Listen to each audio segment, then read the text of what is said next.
दोस्तों आजकल बदलते हुए मौसम में जुखाम, खांसी, फ्लू और नॉर्मल बुखार, सर दर्द का आम प्रकोप हो चला है।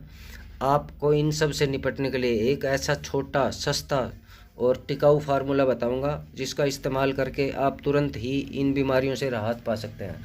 आपको सिर्फ करना है इतना है कि 1.5 कप पानी लेकर उसमें एक छोटा अदरक का टुकड़ा कूट कर डाल दो और उसमें 5 काली मिर्च, 10 तुलसी के पत्ते और 5 लौंग और थोड़ा सा चुटकी भर सेंधा नमक और चुटकी भर हल्दी का पाउडर ये उसमें डाल दो और उसको अच्छी तरह उबालो।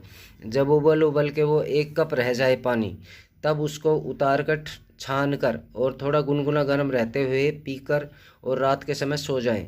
सुबह आपको पूरी तरह से जुखाम, खांसी और वायरल फ्लू से राहत मिल जाएगी।